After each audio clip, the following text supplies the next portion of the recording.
Bonjour, je m'appelle Amandine Baudson, je suis kinésithérapeute et j'ai fait le parcours santé dans le cadre du Master 2 de biomécanique au sein du l'IROMS.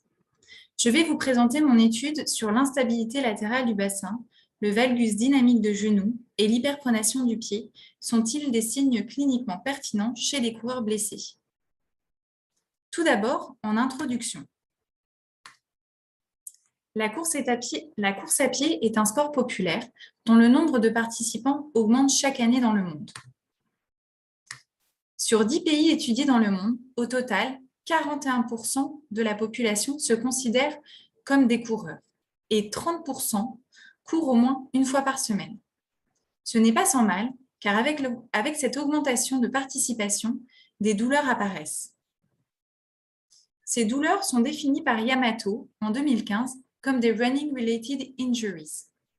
Les running-related injuries sont des douleurs musculo-squelettiques des membres inférieurs liées à la course à pied, qui entraînent une restriction ou un arrêt de la course pendant au moins 7 jours ou 3 séances d'entraînement consécutives programmées, ou qui obligent le coureur à consulter un médecin ou un professionnel de la santé.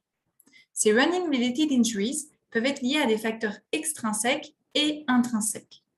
Dans les facteurs intrinsèques, nous retrouvons la biomécanique de la course à pied et plus particulièrement la cinématique. Pour mesurer la cinématique du coureur, nous utilisons un système de capture de mouvement. L'emplacement des caméras entre elles et dans l'espace est défini. Ces caméras suivent le mouvement du marqueur qui est fixé sur le sujet sur différents points anatomiques en enregistrant la lumière infrarouge projetée et réfléchie par celle-ci. Chaque caméra montre une image du marqueur en 2 dimensions et permet de reconstituer le marqueur à l'intersection entre les vecteurs en 3 dimensions. Cela nous permet donc de reconstituer le segment du membre inférieur et d'obtenir un angle, ici l'angle de flexion du genou. Ici, sur la première image, vous pouvez voir les marqueurs réfléchis.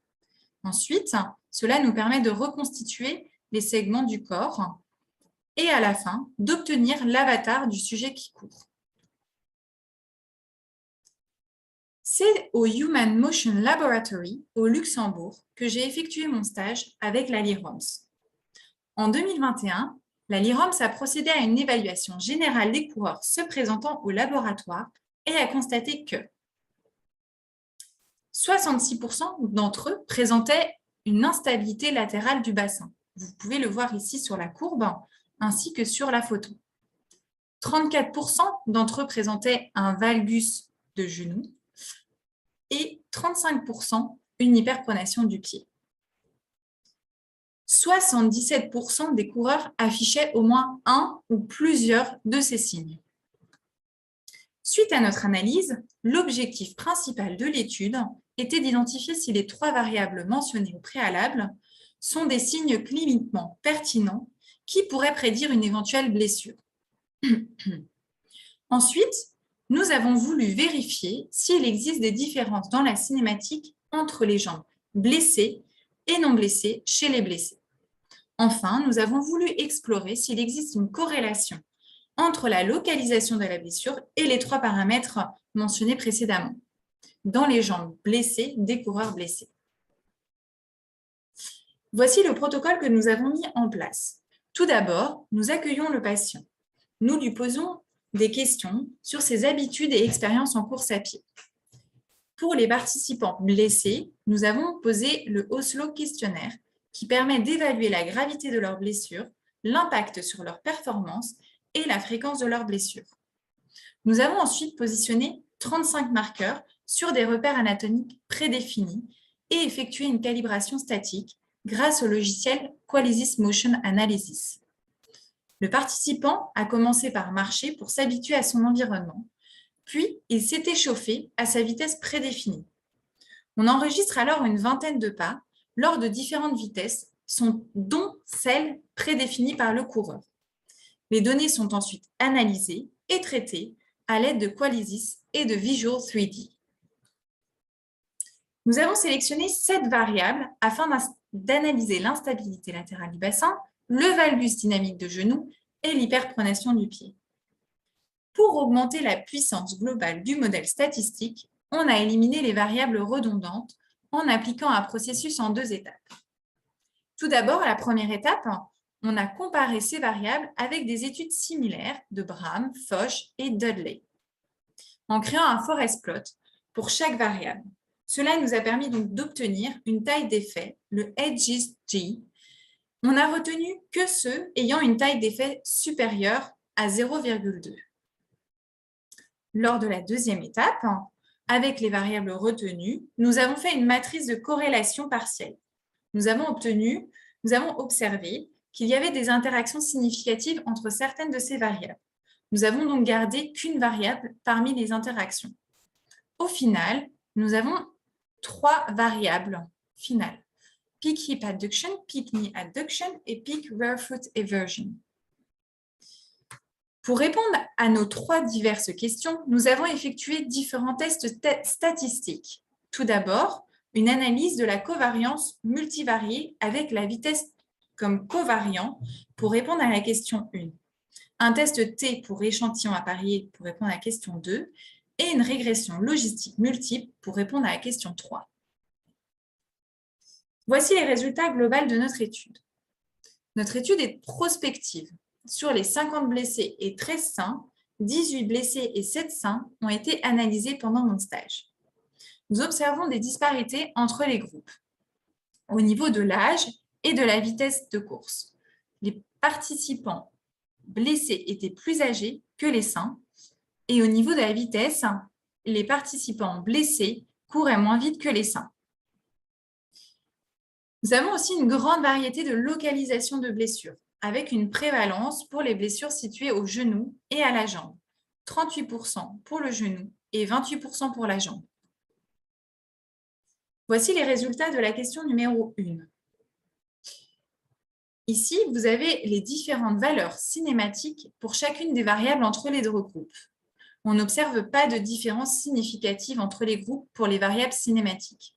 Ceci a été confirmé lors du Mankova.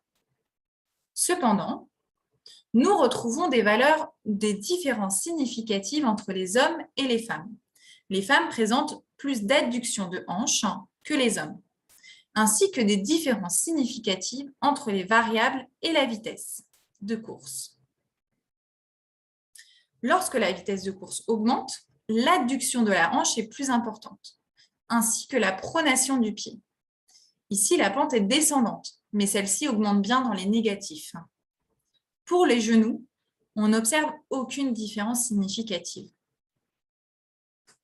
Pour répondre aux questions 2 et 3, il n'y a pas de différence significative entre les jambes blessées et les jambes non blessées dans la population de coureurs blessés, pour les 3 variables cinématiques.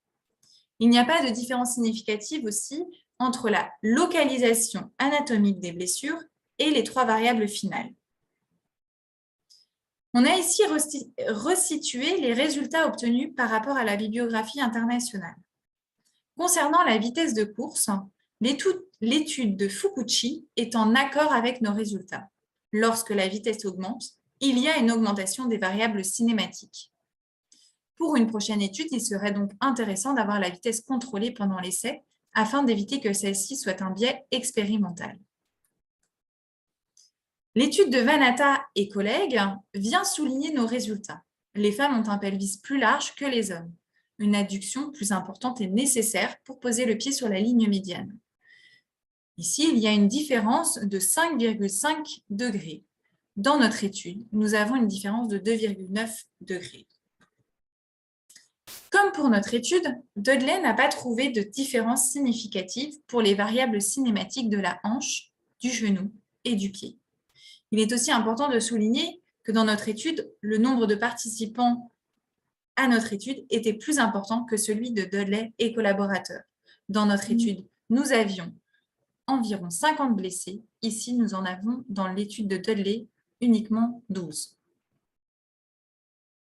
Dans la littérature, on retrouve une étude de Loudon en accord avec notre étude, qui montre qu'il n'existe pas d'asymétrie au niveau des angles du membre inférieur dans une population présentant des périostites unilatérales au niveau du tilt du bassin, de la rotation interne de la hanche et de la flexion de genou. Il n'y a pas de corrélation entre la localisation de la blessure et la cinématique. Cela a été démontré aussi dans l'étude de Digenen. Cependant, notre étude présente certaines limitations. Tout d'abord, notre étude est rétrospective. Il n'est pas possible de conclure si les schémas cinématiques observés sont la cause de la blessure ou le résultat de cette blessure. Aussi, nous avons un petit échantillon de seins comparé aux blessés, 50 versus 13, et pas homogène, une variabilité au niveau de l'âge et de la vitesse. Nous avons aussi effectué notre étude en laboratoire. Sur tapis roulant, on réagit pour éviter de tomber. Le tapis roulant est peut-être pas l'instrument le plus écologique, mais en contrepartie, en utilisant ce tapis roulant, on évite les variations climatiques, du terrain et de la vitesse. Concernant le matériel, les chaussures personnelles des participants étaient très différentes entre elles. Certains participants venaient aussi avec leurs semelles orthopédiques. Nous avons aussi des artefacts au niveau des marqueurs sur la peau et les habits. Il ne faut pas oublier que la vitesse de course n'était pas imposée, donc il existe des variations entre participants. Pour conclure, la chute du bassin contralatéral, le valgus dynamique de genou et la pronation du pied ne sont pas des signes cliniquement pertinents pour prédire les running-related injuries. Les variables cinématiques dépendent largement de la population, du sexe, de la vitesse de course, de la localisation et du type de blessure. Les études futures pourraient donc combiner la cinématique avec la cinétique, qui est l'étude des forces, et utiliser la dynamique inverse, ce qui nous permettrait de connaître la charge sur les articulations et la réaction des forces. Je vous remercie pour votre écoute.